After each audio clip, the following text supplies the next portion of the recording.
E hoje nós vamos fechar a campanha Rosh Hashanah. A gente encerra hoje e encerramos com o culto de quebra de maldições e libertação. Depois fechamos o culto, a segunda parte do culto, fazemos a quebra de maldições e libertação também. Então hoje eu quero trabalhar dois textos com vocês. O primeiro texto é Atos capítulo 16, queria que vocês abrissem comigo, versículo 19, Atos 16, 19. Atos 16, versículo 19, vamos lá.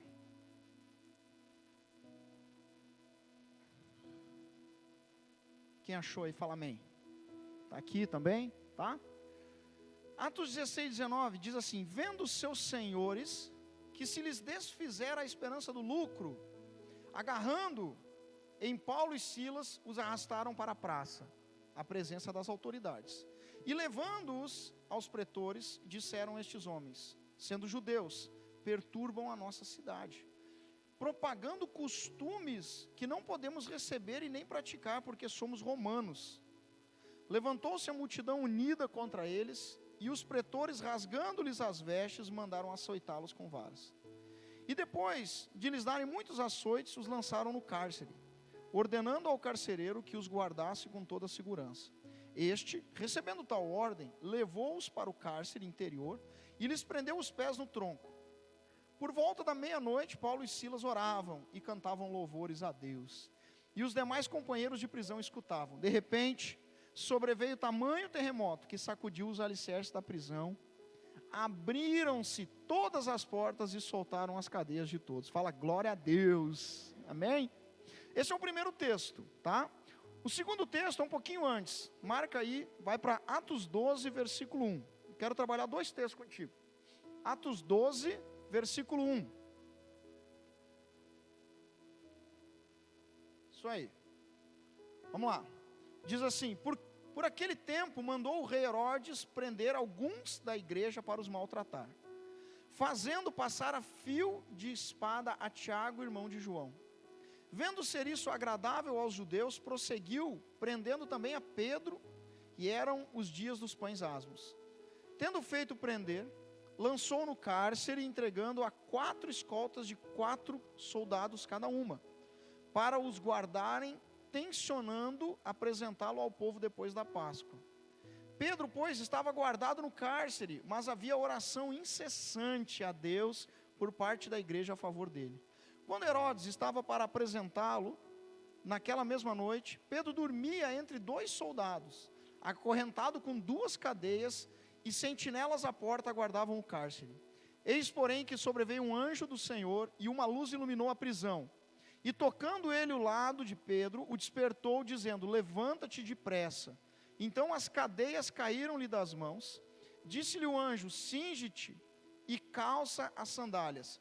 E ele assim o fez. Disse-lhe mais: põe a capa e segue-me. Então saindo o seguia, não sabendo que era real o que se fazia por meio do anjo. Parecia-lhe antes uma visão.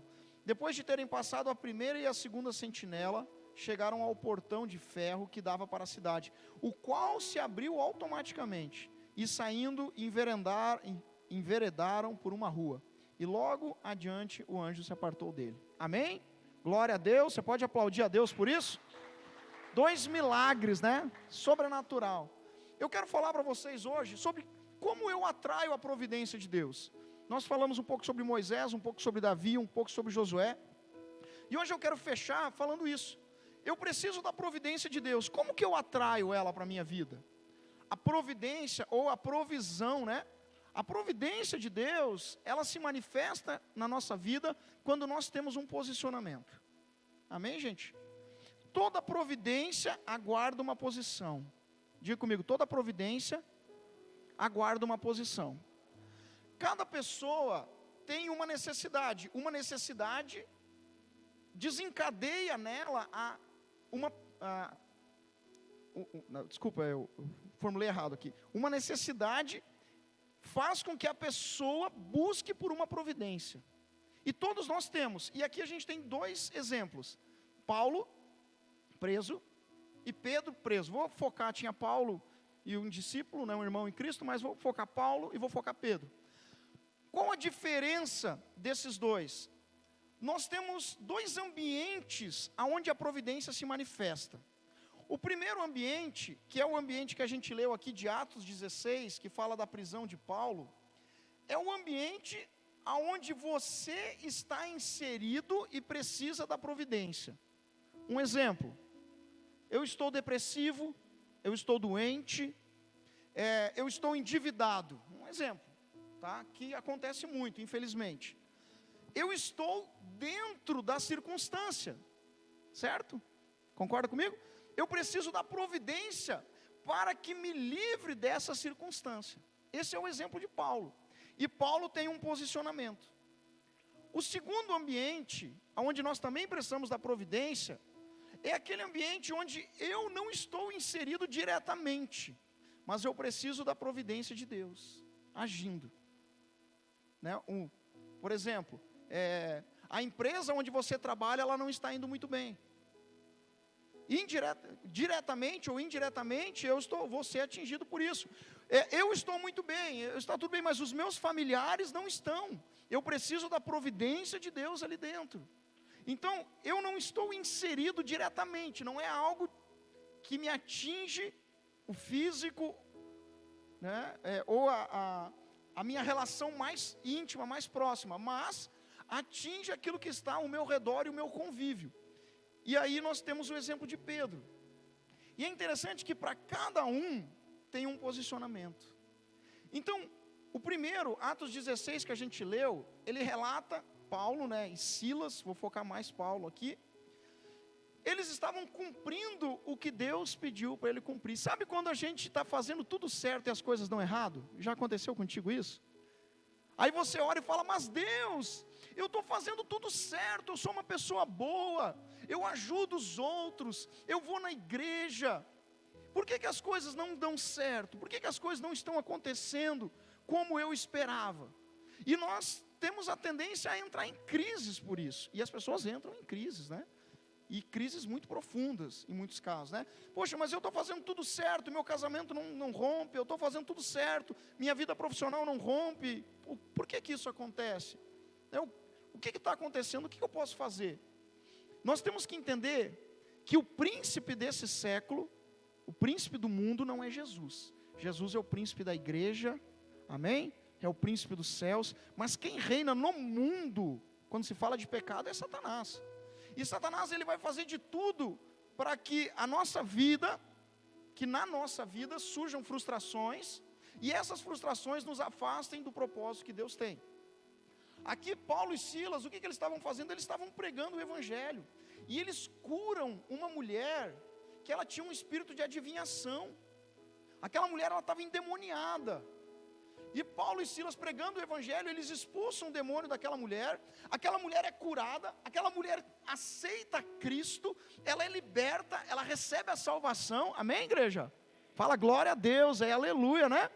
Ela foi salva, gente, não tem nada mais valioso do que isso.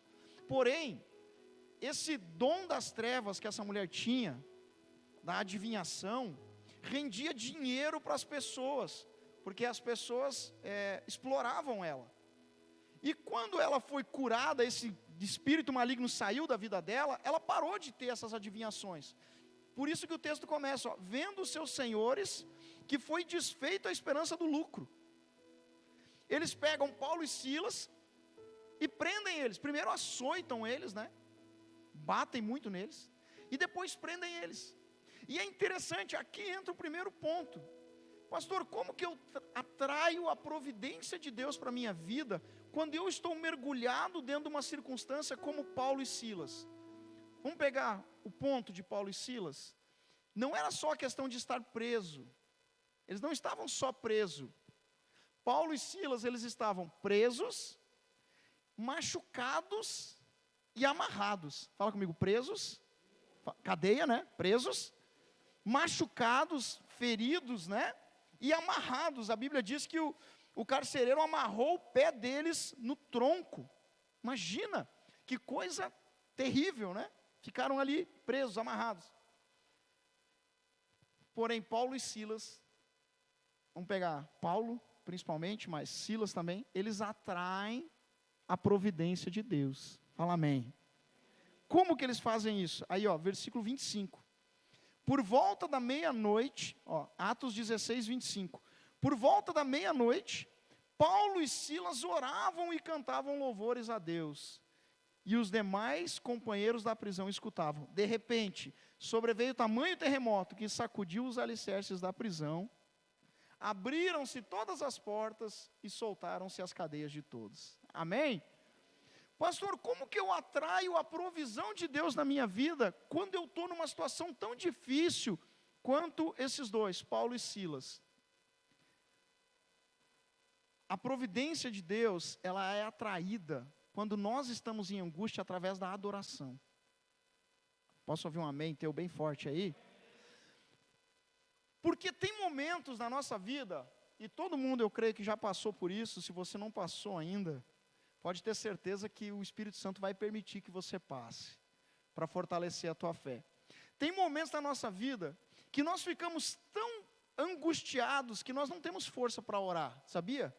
Por isso que eu insisto muito para as pessoas, quando você está triste, chateado, depressivo, magoado, quando você está mal, quem já ficou mal aí? Você já ficou mal alguma vez na vida? O que eu faço, pastor? Aí, às vezes a gente liga para um irmão, né? A pessoa fala, você tem que orar. Só que, se tu olhar para dentro de ti, tu não encontra força para orar. Tu não encontra força para levantar. Tem pessoas que não encontram força para ir tomar um banho, não é verdade, gente? Para comer, ela não tem força interior. Essa força esvaiu. O que nós fazemos? Aí nós adoramos. Eu insisto, eu e a pastora, a gente bate muito nessa tecla. Na sua casa tem que estar tocando louvor o dia todo. Coloca uma música, coloca uma adoração, coloca um louvor para tocar, coloca um fonezinho de ouvido e fica ouvindo. Porque não vai exigir que você cante, mas você vai ouvir.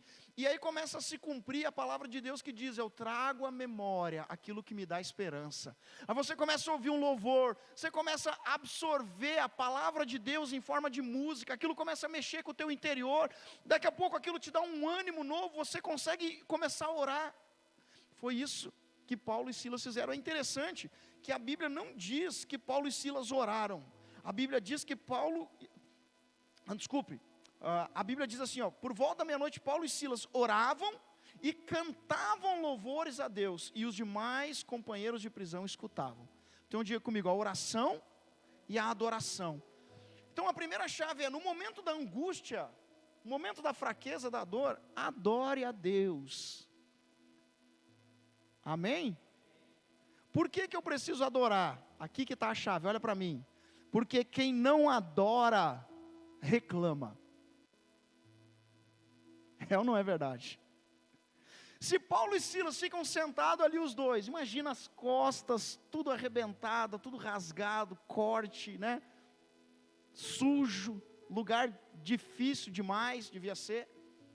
Se os dois ficam parados, um olhando para a cara do outro, o que eles vão começar a fazer? Eles vão começar a reclamar, falar, puxa vida, nós estamos fazendo tudo certo, por que fizeram isso com a gente? Por que prenderam a gente?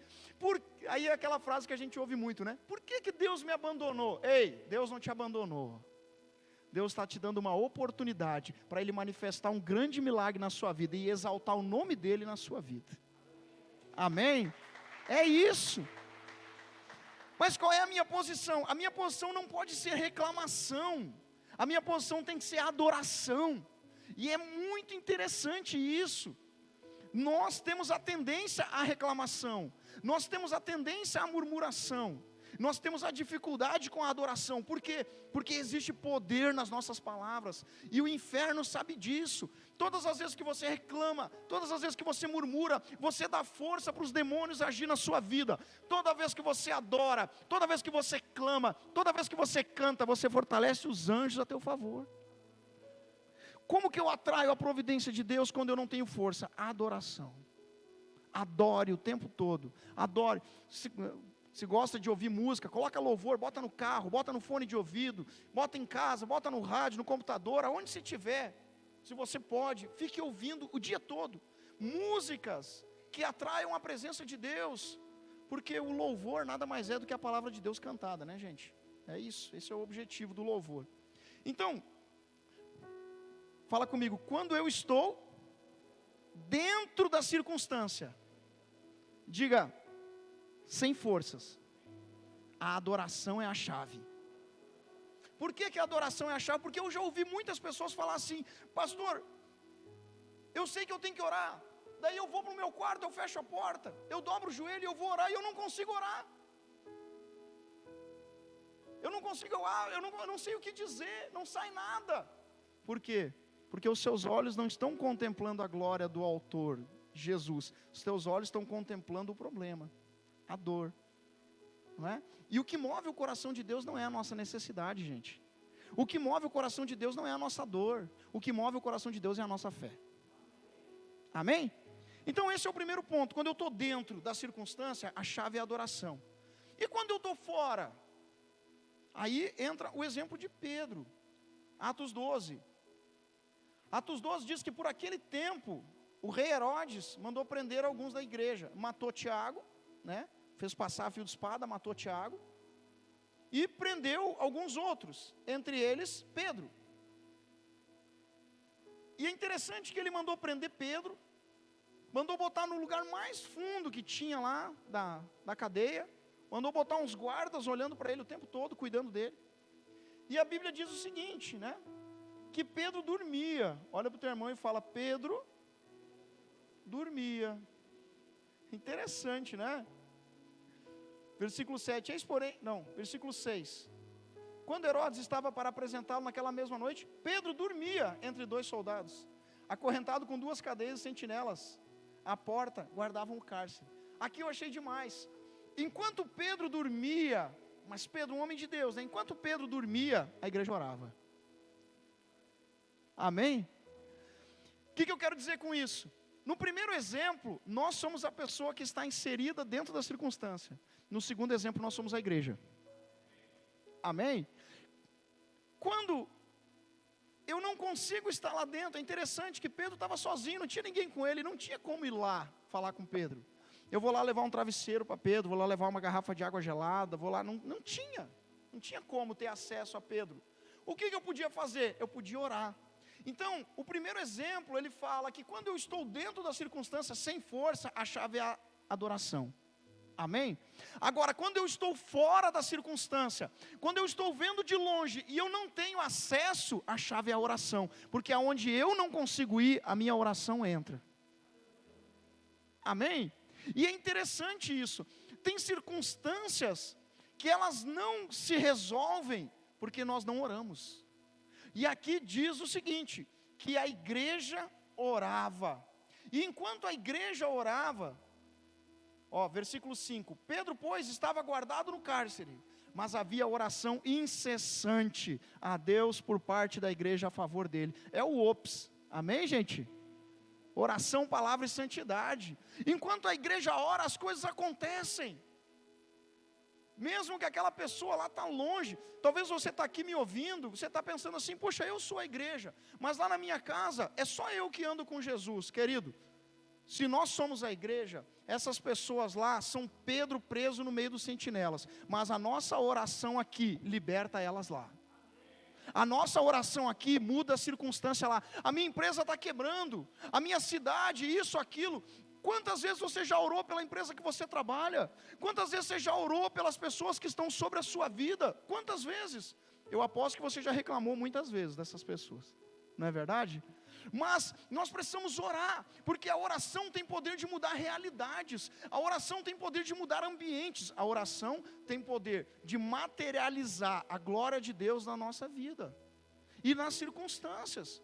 Situação de pessoas que estão lá, agora nós estamos com essa questão, né, do Covid, e algumas pessoas acabam pegando o vírus e em alguns casos é um pouco mais agressivo que em outros. E mesmo que a gente queira, porque é o papel da igreja e nós fazemos muito isso, sempre fizemos muito isso, né, de ir lá no hospital orar com essa pessoa, hoje nós não podemos. Nós não podemos entrar, nós não podemos visitar. Eu tive um caso recente. Eu falei, eu vou aí te visitar. E a pessoa falou, não dá, pastor, não tem, eles não vão deixar o senhor entrar. Eles não deixam ninguém entrar. Nós não conseguimos, nós não temos acesso, nós não podemos. Porém, a nossa oração, ela entra. Porque não existe nenhuma porta na terra poderosa o suficiente para barrar a igreja do Senhor.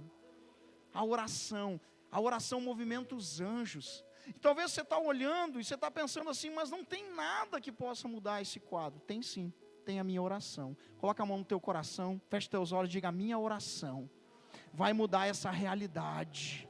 Diga: a minha oração vai trazer vida. Fala: a minha oração vai trazer resposta, em nome de Jesus. Amém? Você pode dar uma salva de palmas ao Senhor? Aleluia! E aí olha que interessante, essa para mim, eu quero já vou fechando. Diga comigo: a igreja orava. Essa é a melhor parte. Versículo 6, quando Herodes estava para apresentá-lo, Pedro dormia. Diga comigo: Pedro dormia e a igreja orava. Eis que, porém, que sobreveio um anjo do Senhor, e uma luz iluminou a prisão. Tocando ele o lado de Pedro, despertou, dizendo: levanta-te depressa. Então as cadeias caíram-lhe das mãos. Cinge, levanta, coloca as sandálias, né? E segue-me. Versículo 9. Então saindo seguia, não sabendo que era real, e que fazia por meio do anjo. Parecia-lhe antes uma visão. Depois de terem passado a primeira e a segunda sentinela, chegaram ao portão de ferro, que dava para a cidade, o qual se lhe abriu automaticamente, e saindo, enveredaram por uma rua, e logo adiante o anjo se apartou dele. Primeira coisa que eu quero que você entenda: quando nós atraímos a providência de Deus, olha para mim, presta atenção, a providência de Deus, ela movimenta o ambiente espiritual. Existem muitas pessoas que oram esperando que alguém faça algo por elas. Ei, não é alguém, é o Senhor. Aqui não está dizendo que alguém bateu palma lá e chamou o carcereiro e abriu a porta. Não, aqui está dizendo que um anjo foi lá e abriu a cadeia. Quando nós cremos, quando nós oramos e a providência de Deus chega, é o sobrenatural que manifesta. E o outro exemplo é um pouco diferente, mas ele se encaixa no mesmo contexto. Quando nós estamos dentro da circunstância, e a circunstância está muito difícil, mas nós decidimos parar de reclamar e começar a adorar, Deus começa a chacoalhar as estruturas. Você já percebeu que quando a gente começa a orar, os meus 12, os nossos 12 estão caminhando com a gente, eu falei isso esses dias. Quando a gente começa a orar muito, quando a gente começa a buscar profundamente a Deus, você já percebeu que começa a acontecer algumas coisas? E nem tudo que acontece no primeiro momento parece bom, você já percebeu? Eu fico imaginando Paulo e Silas presos, amarrados num tronco, machucados, adorando, e daqui a pouco começa um terremoto. Se algumas outras pessoas que a gente conhece aí, né, é capaz de um olhar para o outro e falar assim: era só o que faltava ainda, né? Além de amarrado, machucado, nós ainda vamos morrer esmagado, porque vai cair a prisão em cima de nós aqui. Quando você começa a orar, quando você começa a buscar a Deus profundamente, quando você começa a buscar a resposta de Deus, quando você começa a buscar a Deus em adoração, buscar a providência de Deus, ei, escuta, o primeiro momento, as coisas que começam a acontecer, pode parecer até ruim, mas fica tranquilo, fica calmo, é Deus limpando, é Deus organizando, amém? Quem já fez faxina em casa aí? Quem faz faxina em casa aí? Levanta a mão, deixa eu ver. Tem uns que levantaram a mão ali, que eu não acredito que você faz faxina em casa. Faz? Amém?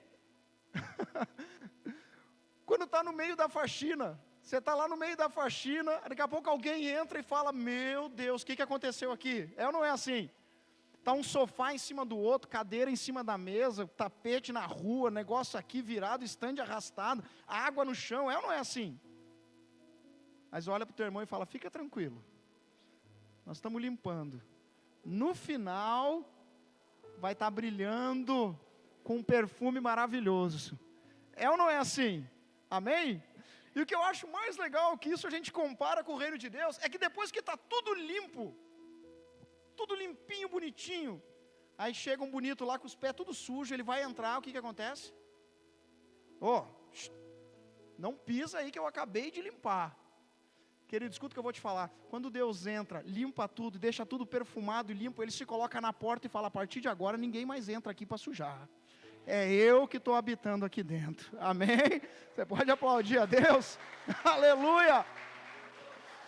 É isso aí. E a gente tem que entender isso. Então, as duas chaves que eu quero deixar. Como que eu atraio a providência de Deus? Quando eu estou dentro da circunstância e eu não tenho força, é a adoração. Aprenda a força da adoração. Pessoas são curadas durante a adoração, libertas durante a adoração, milagres acontecem durante a adoração. Adore a Deus. Adorar a Deus não é vir no culto na hora do louvor, é muito mais do que isso. É você realmente adorar a Deus, colocar uma musiquinha lá no teu celular, tá no teu quarto, botar para tocar, ficar olhando a letra, se você não sabe a letra, e cantar junto, e falar: Senhor, eu quero te adorar. Enquanto você está fazendo isso, você está mudando a circunstância daquele ambiente. E eu quero te falar uma coisa: os demônios odeiam isso. Os demônios não suportam a adoração. Quando nós adoramos, as trevas saem e a luz entra. E aí, quando nós estamos longe da circunstância, e nós não conseguimos chegar até lá, nós somos a igreja, e Pedro está preso. Eu amo a minha família, mas a minha família está longe de Jesus, está se destruindo lá, tem muitas circunstâncias que eu não consigo tocar. Meus amigos, meus filhos, eu não sei, tem tantas circunstâncias que acontecem, né? Que nós gostaríamos de intervir, mas nós não sabemos como, nós não temos como chegar até lá. O que eu posso fazer? A mesma coisa que a igreja fez em direção a Pedro, a oração. E quando a igreja ora, presta atenção nisso para a gente encerrar. Quando a igreja ora, o exército de anjos avança, porque a igreja é o exército do Senhor. Só que a igreja, eu entendo o seguinte, que a igreja é o exército de Deus, mas ela é um pelotão do exército. Um pelotão do exército é a igreja, os outros pelotões são os anjos. Quando a igreja se posiciona, quando a igreja vai à frente, você olha para o lado e você vê os anjos. Quando Eliseu chega na porta da casa dele, e o discípulo dele pega e fala: Senhor, nós estamos cercados, e eles vieram para nos matar. Eliseu ora e fala assim: Senhor, abre os olhos do meu discípulo para que ele veja. E imediatamente os olhos dele são abertos. E quando aquele rapaz olha, ele vê todos os inimigos, e ao redor dos inimigos ele vê o exército de anjos guardando Eliseu e a sua casa. Maior é aquele que está conosco do que aquele que está no mundo. Amém? Em nome de Jesus. Queria que vocês colocassem de pé, feche seu material. Em nome de Jesus, você que está na sua casa também, se coloca de pé agora, fecha teu material, fecha teus olhos, coloca a mão no teu coração e diga assim comigo: eu creio que maior é aquele que está comigo do que aquele que está contra mim. Diga: Jesus Cristo é o Senhor da minha vida, é o Deus da minha história. Diga: a minha fé eu deposito nele.